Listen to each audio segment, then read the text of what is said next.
ಪ್ರಕರಣಕ್ಕೆ ಸಂಬಂಧಪಟ್ಟಂತೆ ಈಗ SIT ಅಂತಿಮವಾಗಿ ರಿಪೋರ್ಟನ್ನು ಸಬ್ಮಿಟ್ ಮಾಡಿದೆ ಸರ್ ನ್ಯಾಯಾಲಯಕ್ಕೆ. ಯಾವ ರೀತಿಯಾಗಿ ನೋಡ್ತೀರಾ ಸರ್? ಈಗ ಮೊದಲು ನಾವು ಸದನದಾಗೂ ಎಲ್ಲರೂ ಹೇಳಿದ್ದೀವಿ ನಾವು ಏನಪ್ಪ ಅಂದರೆ ಇದೆಲ್ಲ ಉದ್ದೇಶಪೂರ್ವಕವಾಗಿ ಸನಾತನ ಧರ್ಮ, ನಮ್ಮ ಧರ್ಮದ ಒಂದು ಪಾವಿತ್ರ್ಯತೆಯನ್ನು ಹಾಳು ಮಾಡಬೇಕು.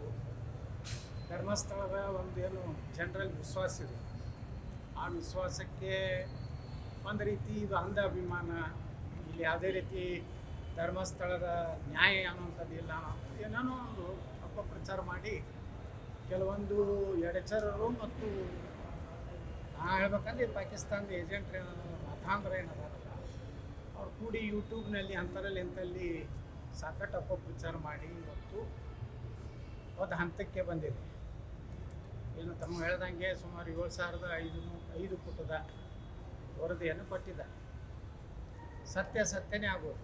ವರದಿಯಲ್ಲಿ ಏನಿದೆ ಅನ್ನುವಂಥದ್ದು ಹೋದ ಸಲಾನು ನಾವು ಇಂಟೀರಿಯಮ್ ಏನು ರಿಪೋರ್ಟ್ ಕೊಟ್ಟಿದ್ದರು SIT ಅವರು, ಅದನ್ನು ಸದನ ಮುಂದೆ ಇಡ್ರಿ, ಪಬ್ಲಿಕ್ ಡಾಕ್ಯುಮೆಂಟ್ ಆಗಲಿ ಅಂತಂದು ಗೊತ್ತಾಯಿತು. ಆದರೆ ಅವತ್ತು ಮಾಡಿರಲಿಲ್ಲ. ಇವತ್ತು ಪೂರ್ಣ ಪ್ರಮಾಣದ SIT ತನ್ನ ವರದಿಯನ್ನು ಕೊಟ್ಟಿದೆ. ಮತ್ತು ಈಗಾಗಲೇ ಅಲ್ಲೇನು ನಾಳೆ ಇಲ್ಲಿ ಶವ ಉಳಿದ್ದೇನೆ, ಇಲ್ಲಿ ಶವ ಉಳಿದ್ದೇನೆ ಅಂತ ಏನೇನು ಹೇಳ್ತಿದ್ದ, ಅವನೇ ಕೆಲವೊಂದು ಹೇಳಿಕೆಗಳಲ್ಲಿ ಹೇಳಿದ್ದಾನೆ. ನನಗೆ ದುಡ್ಡು ಕೊಟ್ಟರು, ಇದೇ ರೀತಿ ಹೇಳ್ಬೇಕಂತ ಹೇಳಿದ್ರು, ಈ ರೀತಿ ಧರ್ಮಸ್ಥಳದ ಒಂದು ಅಪವಿತ್ರ ಮಾಡ್ಬೇಕಂತ ಹೇಳಿ ನನ್ನ ಕಡೆ ಉಪಯೋಗ ಮಾಡಿಕೊಂಡ್ರು ಅಂತಂದು ಅವನೇ ಅನೇಕ ಕಡೆ ಬಾಯ್ಬಿಟ್ಟಿದ್ದ. ಇದನ್ನು ಸರ್ಕಾರ ಎಲ್ಲಿ ಒಪ್ಪಿರಲಿಲ್ಲ. ಇವತ್ತಾದಂಥ ಮುಖ್ಯಮಂತ್ರಿಗಳು ಹೇಳಿದ್ರು ನಾವು ಧರ್ಮಸ್ಥಳ ಬಗ್ಗೆ ವಿಶ್ವಾಸ ಇದೆ. ಆ ದುರ್ದೈವ ಅಂದರೆ ಕೆಲವೊಂದು ಪ್ರಿಯಾಂಕಾ ಖರ್ಗೆ ಅಂಥ ಹಿಂದೂ ವಿರೋಧ ಇರುವಂಥ ಕೆಲವೊಂದು ಕಾಂಗ್ರೆಸ್ ನಾಯಕರು ಬಾಯಿ ಬಂದಂಗೆ ಮಾತಾಡ್ತಾರೆ. ಇವತ್ತು ಸತ್ಯ ಹೊರಗೆ ಬರಬೇಕು. ಧರ್ಮಸ್ಥಳದ ಪಾವಿತ್ರ್ಯಕ್ಕೆ ಯಾರ್ಯಾರು ಅಪಮಾನ ಮಾಡುವಂಥ ಕೆಲಸ ಮಾಡಿದ್ದಾರೆ ಅವ್ರಿಗೆಲ್ಲ ಶಿಕ್ಷೆ ಆಗಬೇಕು. ಆ ವರದಿಯಲ್ಲಿ ಏನಿದೆ ಅನ್ನೋಂಥದ್ದು ಬರುವಂಥ ಅಧಿವೇಶನದಲ್ಲಿ ಸರ್ಕಾರ ಅದನ್ನು ಸಾರ್ವಜನಿಕರ ತಿಳುವಳಿಕೆಗಾಗಿ ಸದನದಲ್ಲಿ ಚರ್ಚೆ ಆಗಬೇಕು. ಇದ್ರ ಹಿಂದೆ ಯಾರ್ಯಾರು ವಿದೇಶಿ ಕೈವಾಡೋದವೋ, ISI ಕೈವಾಡಿದೆಯೋ, ಕಮ್ಯುನಿಸ್ಟ್ರು ಕೈವಾಡಿದೆಯೋ, ಅಥವಾ ಕಾಂಗ್ರೆಸ್ಸಿನ ಹೈಕಮಾಂಡದ ಕೈವಾಡಿದೆಯೋ, ಹೈಕಮಾಂಡದ ಬಗ್ಗೆನೂ ನಮಗೆ ಸಂಶಯ ಇದೆ. ರಾಹುಲ್ ಗಾಂಧಿ ಹಿಡಿದು ಇದರ ಹಿಂದಿದ್ದಾರೆ ಅನ್ನೋಂಥದ್ದು ನಮ್ಮಲ್ಲಿ ಸಾಕಷ್ಟು ಊಹಾಪೋಹಗಳಿವೆ. ಅದಕ್ಕೆ ಈ ಒಂದು ವರದಿಯನ್ನು ಹೊರಗೆ ಹಾಕಬೇಕು. ಅದನ್ನು ನಮ್ಮ ಸದನಕ್ಕೆ ಮುಂದಿನ ಅಧಿವೇಶನದಲ್ಲಿ ಅದನ್ನು ಸದನಕ್ಕೆ ಒದಗಿಸ್ಬೇಕಂತೇಳಿ ನಾನು ಈ ಸರ್ಕಾರವನ್ನು ಒತ್ತಾಯ ಮಾಡ್ತೀನಿ. ಜೈಲಿಗೆ ಯಾರು ಬೇಕಾದವ್ರನ್ನ ಕಳಿಸ್ಲಿಕ್ಕಾಗೋದಿಲ್ಲ. ಯಾರು ತಪ್ಪು ಮಾಡಿರ್ತಾರೆ ಅದಕ್ಕೆ ಸಾಕ್ಷಿಗಳು, ಪುರಾವೆಗಳು, ಮಾಡಿದಂಥ ಹಗರಣಗಳ ಬಗ್ಗೆ ನ್ಯಾಯಾಲಯದಲ್ಲಿ ಪ್ರೂವ್ ಆಗಬೇಕು. ಆ ಪ್ರೂವ್ ಆದರೆ ಯಾರಿದ್ರೂ ಹೋಗ್ಬೇಕು. ಈಗ ಪ್ರಧಾನಮಂತ್ರಿಗಳೇ ನಾಳೆ ಅಮೆಂಡ್ಮೆಂಟ್ ತರ್ತಾ ಇದ್ದಾರೆ. ಯಾರು ಪ್ರಧಾನಮಂತ್ರಿ ಆದವರು ಬರೀ 30 ದಿವಸ ಜೈಲಿನಲ್ಲಿದ್ದರೆ ಅವರು ಪ್ರಧಾನಮಂತ್ರಿ ಆಟೋಮೆಟಿಕಲಿ ಪ್ರಧಾನಮಂತ್ರಿ ಹೋಗ್ಬೇಕನ್ನೋಂಥದ್ದು ಪ್ರಧಾನಮಂತ್ರಿ ನರೇಂದ್ರ ಮೋದಿ ಅವರು ತರ್ತಾ ಇದ್ದಾರೆ. ಅದಕ್ಕೆ ನಮ್ಮ ದೇಶದ ಸಂವಿಧಾನ ಕಾನೂನು ಮುಂದೆ DK ಶಿವಕುಮಾರ್ ಅವರೇನು ದೊಡ್ಡವರಲ್ಲ.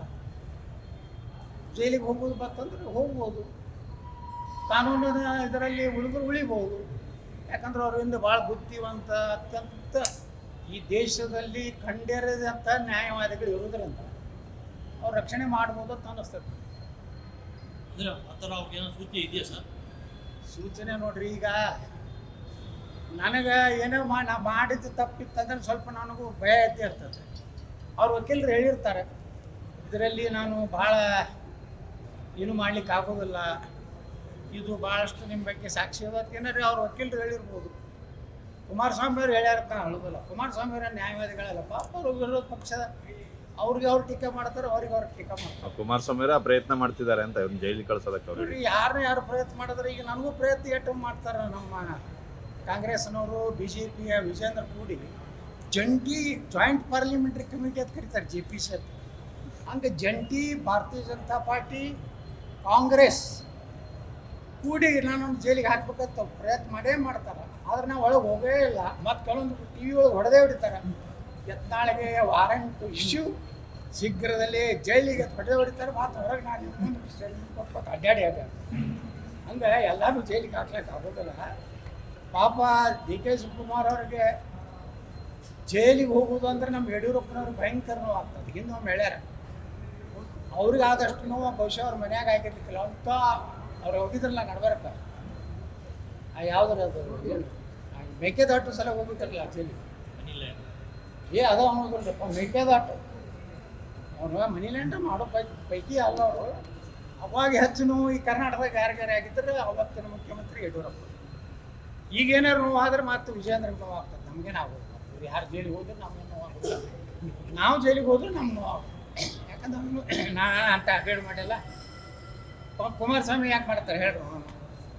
ಕುಮಾರಸ್ವಾಮಿ ಅವ್ರನ್ನ ಸುಮ್ಮನೆ ತೊಗೊಂಡು ಸಿಗ್ಬಿಡ್ತಾರೆ, ಕೇಂದ್ರ ಮಂತ್ರಿ ಆಗ್ಯಾರ, ಅದಕ್ಕೆ ಜೈಲಿಗೆ ಕಳಿಸ್ತಾರೆ.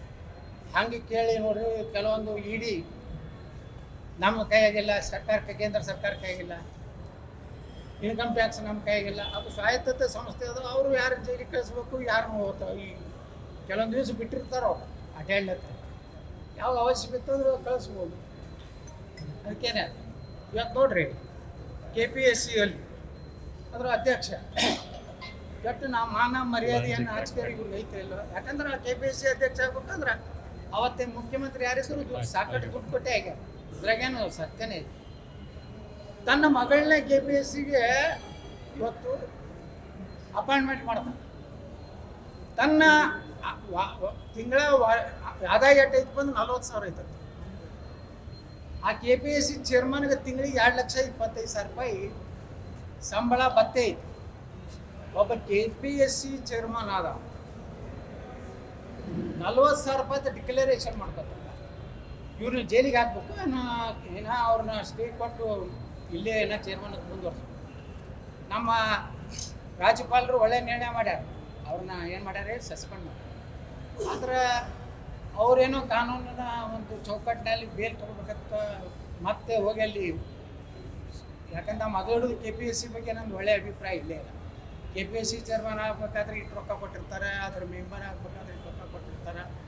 ಎಷ್ಟೋ ಲಕ್ಷಾಂತರ ಹುಡುಗರು ನಮ್ಮವರು ಪಾಪ ಹಗಲ ರಾತ್ರಿ ಅಧ್ಯಯನ ಮಾಡಿ ಕೋಚಿಂಗ್ ಕ್ಲಾಸಿಗೆ ಹೋಗಿ ಯಾರೋ ದಾಸೋಹದಲ್ಲಿ ಊಟ ಮಾಡಿ ನಾವು ಪೊಲೀಸ್ ಆಗ್ತೀನಿ, ನಾವು SDC ಆಗ್ತೀನಿ, ನಾವು FDC ಆಗ್ತೀನಿ ಅಂತ ಮಾಡ್ತಾರೆ. ಅಸಿಸ್ಟೆಂಟ್ ಕಮಿಷನರ್ ಆಗ್ತಾರೆ. ದುರ್ದೈವ ಇಂಥವರೆಲ್ಲ ಸಾವುಕಾರನಂತ ಚೇರ್ಮನ್ ಇವ್ರು ಮಾಡಿದವರು ಮಹಾಭ್ರಷ್ಟರೇ. ಅವ್ರೇನು BJP ಇದ್ರೆ ಅವ್ರಿಗೇನು ಸ್ಪೆಷಲ್ ಥ್ಯಾಂಕ್ಸ್ ಏನು ಹೇಳೋದಿಲ್ಲ. ಯಾಕಂದ್ರೆ ನಿನಗೆ ಕಾಂಗ್ರೆಸ್ ಟ್ವೀಟ್ ಮಾಡಿದ್ದು ಏನಂತೇಳಿ, KPSC ಚೇರ್ಮನ್ ಮಾಡಿದ್ದು ಯಾರು? ಯಡಿಯೂರಪ್ಪನ ಕಾಲಕ್ಕೆ ಅಲ್ಲ. ಅದಕ್ಕೆ ಭ್ರಷ್ಟಾಚಾರ ಬಗ್ಗೆ ಈಗ ಕಾಂಗ್ರೆಸ್ನವ್ರು ಇವ್ರಿಗೆ ಹೇಳ್ತಾರೆ, ಇವ್ರು ಕಾಂಗ್ರೆಸ್ಸಿಗೆ ಹೇಳ್ತಾರೆ. ಇಬ್ಬರು ಮಾಡಿದ್ದದೇ. ಆ ಮುಖ್ಯಮಂತ್ರಿಗಳು ಅಂತಾರೆ KPSC ಹಣೆ ಬರಟ್ಟೆ. ನಾ KPSCನೇ ರದ್ದುಪಡಿಸ್ಬೇಕು, UPSC ಮಾದರಿ ಯಾರು ದುಡಿತಾರ ಮೆರಿಟ್ ಆಗ್ತಾವ ಹುಡುಗರಿಗೆ ಅವ್ರಿಗೆ ನೌಕರಿ ಸಿಗಬೇಕು. ಬಿಟ್ಟು ಬರೇ ತಮ್ಮ ರಾಜಕಾರಣಿಗಳ ಮಕ್ಕಳು, ಮರಿಮಾ ಮಕ್ಕಳು ಮತ್ತು ಅವ್ರ ರಾಜಕಾರಣಿಗಳ ಮಕ್ಕಳು ಅವು ಯಾರೂ ಲಗ್ನ ಆಗಲಾರ್ದಂಗೆ ಇರ್ತಾವ್ರು ಅಂತಂದು ಆಣಿ ಹಂಗೆ ಅಂಥವು ಇಂಥವು ಇರ್ತಾವೆ. ಅವತ್ತನ್ನು AC ಮಾಡ್ತೀನಿ ಅಂತ ಲಗ್ನ ಮಾಡ್ಕೊತಾರೆ. ಅವ್ರಿಗೆ KPSC ದುರುಪಯೋಗ ಆಗ್ತದೆ. ಅದಕ್ಕೆ UPSC ಮಾಡೋದ್ರಲ್ಲಿ KPSCನ ರದ್ದುಪಡಿಸ್ಬೇಕು, UPSC ಮಾಡಲು ತರಬೇಕು. ಇದರಲ್ಲಿ ಈ ಮುಖ್ಯಮಂತ್ರಿ ನಾಮಿನೇಟ್ ಮಾಡೋಂಥ ಕೆಟ್ಟ ವ್ಯವಸ್ಥೆ ಹೋಗ್ಬೇಕು. Thank you.